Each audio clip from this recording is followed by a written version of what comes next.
السلام علیکم، میں امداد Soomro. Army chief general Qamar Javed Bajwa جاتے جاتے سیاسی تقریر کر گئے ہیں، مگر اعلان کیا ہے کہ ان کا ادارہ اب کبھی بھی سیاست میں مداخلت نہیں کرے گا۔ عمران خان صاحب کو انہوں نے شٹ اپ کال دی ہے، پچھتاوے کا اظہار کیا ہے، کئی اعتراف بھی کیے ہیں اور کئی نصیحتیں بھی۔ قمر جاوید باجوہ صاحب ٹھیک 6 دن کے بعد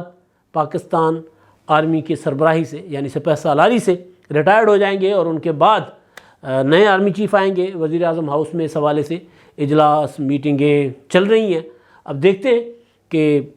نیا آرمی چیف کون ہوتا ہے۔ لیکن قمر جاوید باجوہ صاحب یہ کہہ گئے ہیں کہ جی یہ فیصلہ ہو چکا ہوا ہے کہ فوج اب سیاست میں مداخلت نہیں کرے گی، کیونکہ 70 سالوں سے سیاست میں مداخلت کی وجہ سے فوج کے اوپر طرح طرح کی تنقید ہوتی رہی اور کئی خرابیاں پیدا ہوئیں۔ اب قمر جاوید باجوہ صاحب جو ہیں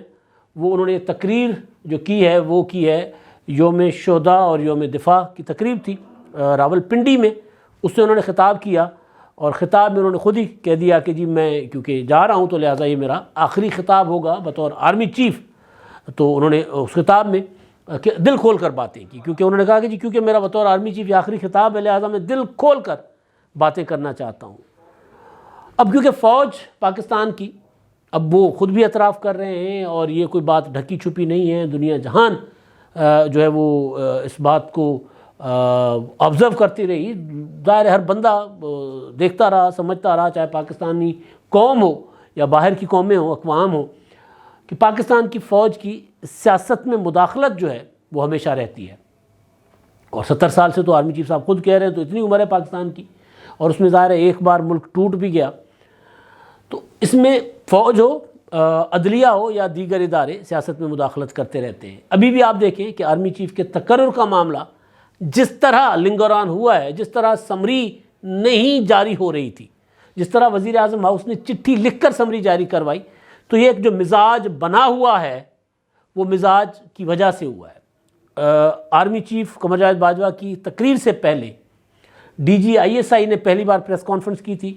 اور اس کے علاوہ D G I S P R ان کے ہمراہ تھے، انہوں نے بھی اسی بات کا اعلان کیا تھا، یہی کہا تھا کہ جی فوج جو ہے وہ پچھلے مارچ سے پہلے یعنی فروری میں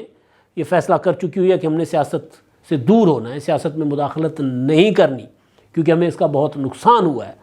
تو آرمی چیف جو ہے وہ آج انہوں نے یہ اعلان کیا ہے۔ اچھا، اب جو آج کی تقریر تھی، جیسے میں نے گزارش کی نا کہ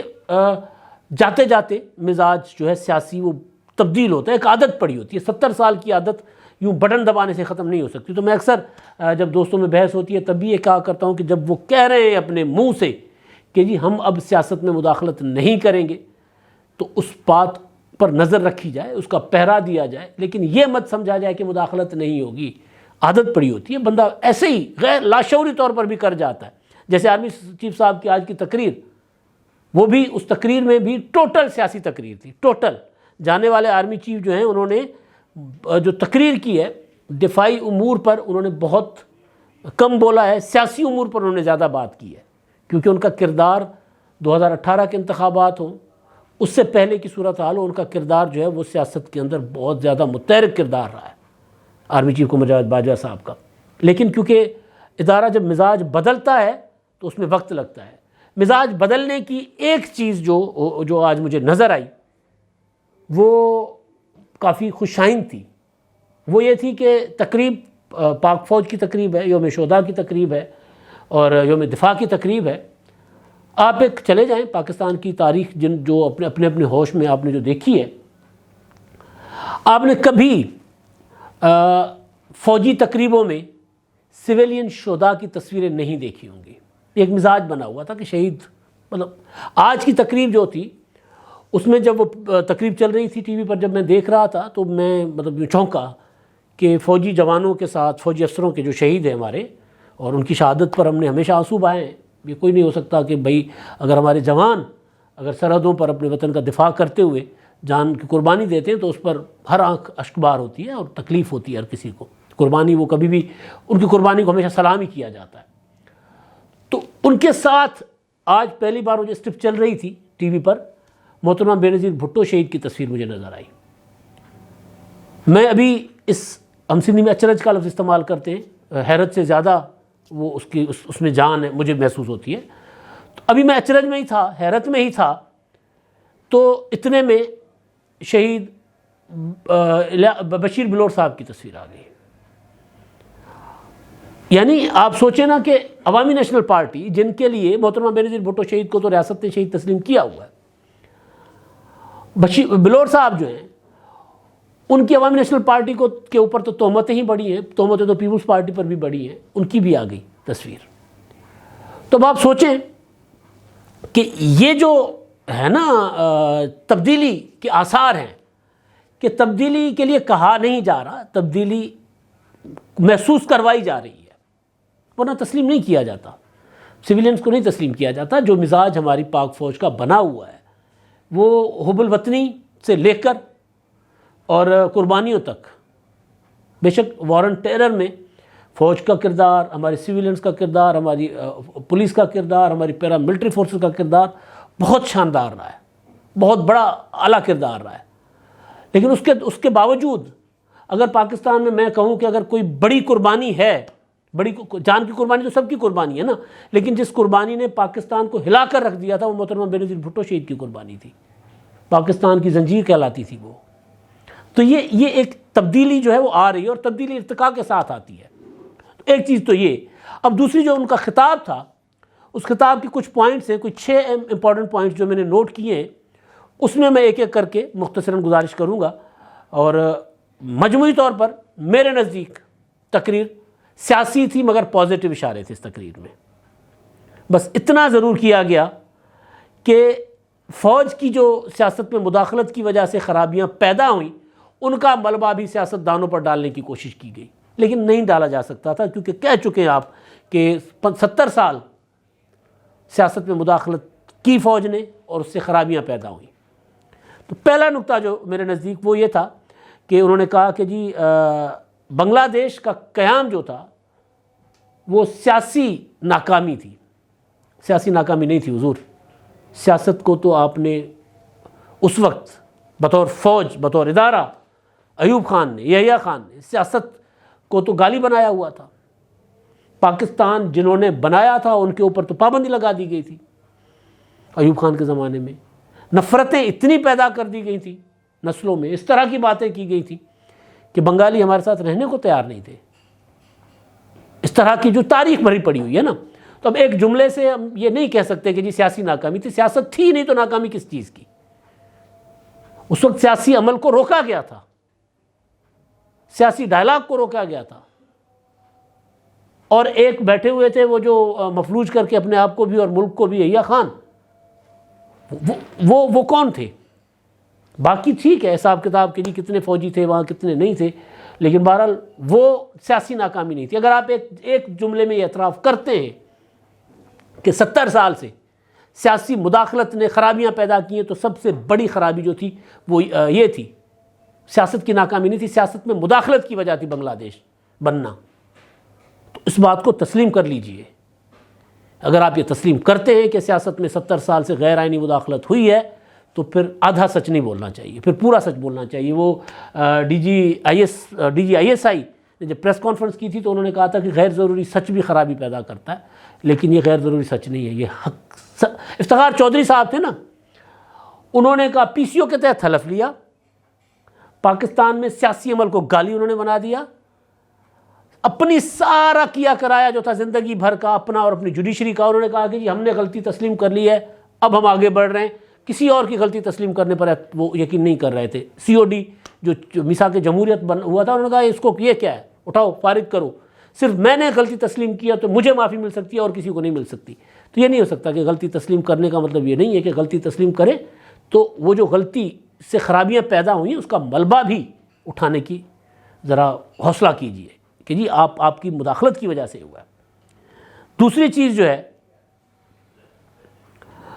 وہ اعتراف کر رہے ہیں 70 سالہ سیاسی مداخلت کا، اور یہ بھی اعتراف کیا انہوں نے کہ فروری 2021 میں ہم نے سیاست میں مداخلت سے نہ کرنے کا فیصلہ کیا ہم نے کہ اب ہم سیاست میں مداخلت نہیں کریں گے. اس کا مطلب اس سے پہلے آپ سیاست میں مداخلت کر رہے تھے. اعتراف کر چکے ہیں کئی بار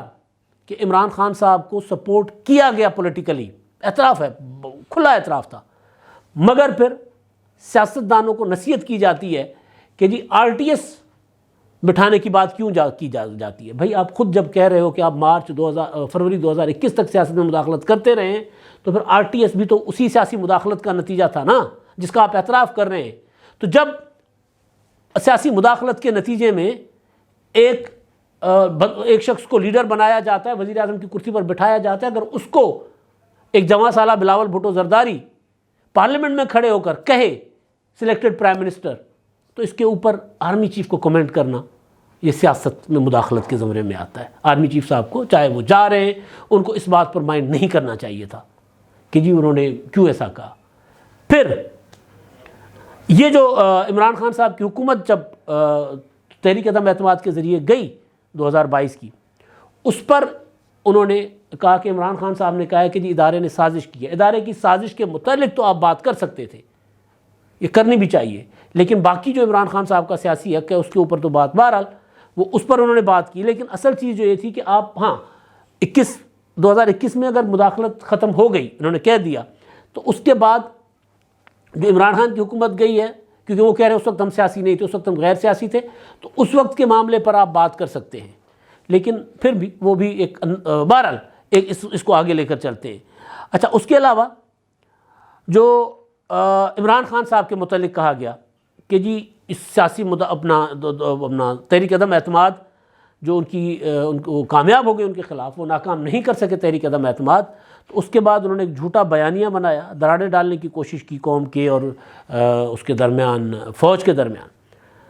تو وہ انہوں نے عمران خان صاحب کو بیسیکلی شٹ اپ کال دی۔ عمران خان صاحب کے اب اس میں جو اعتراف اور پچھتاوا جو اصل چیز ہے وہ یہ کہ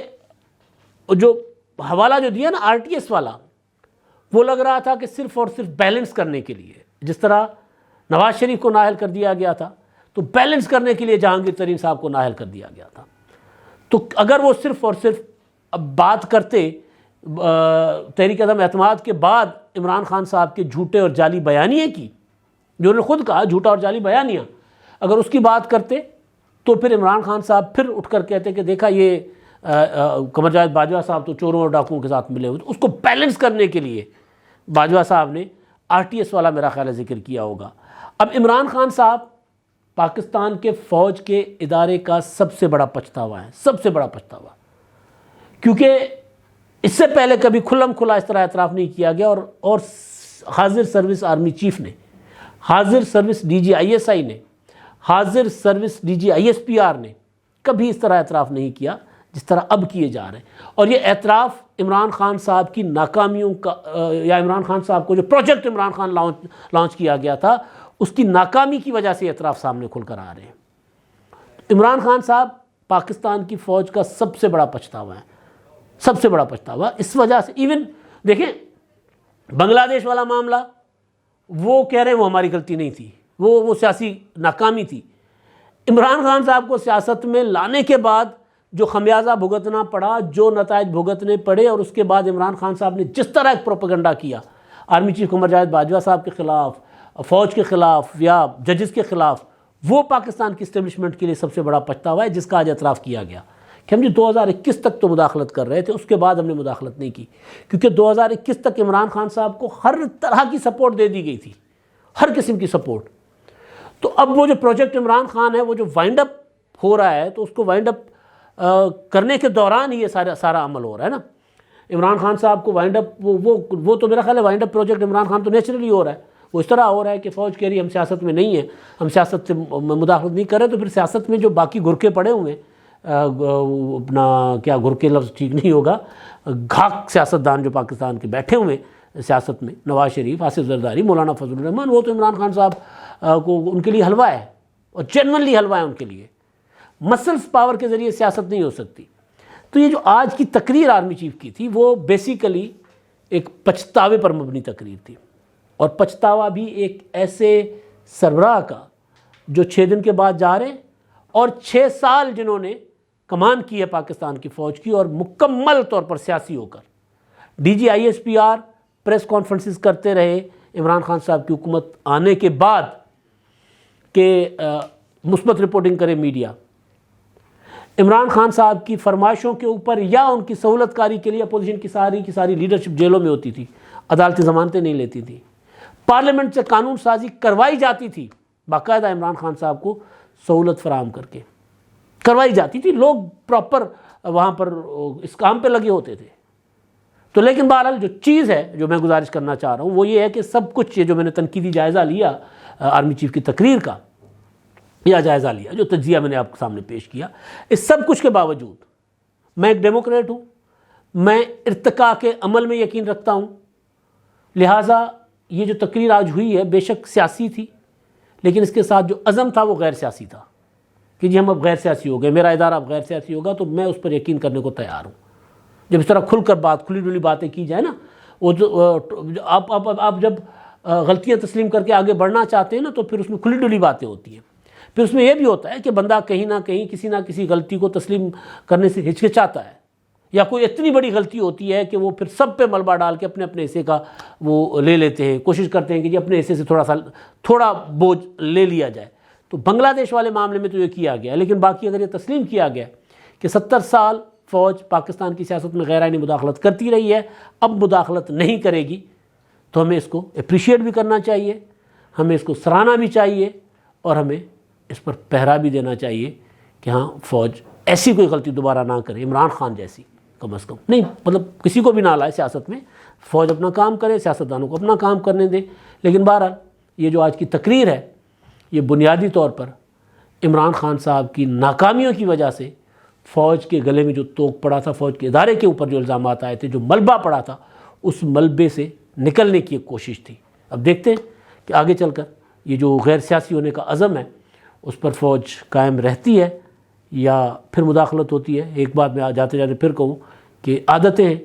تبدیل ہوتے ہوتے وقت لگتا ہے، لیکن اگر ارادہ نظر آ جائے کہ ان کا ارادہ ہے غیر سیاسی ہونے کا، اب اس طرف جانے میں ان کو ذرا مشکل پیش آ رہی ہے، تو بھی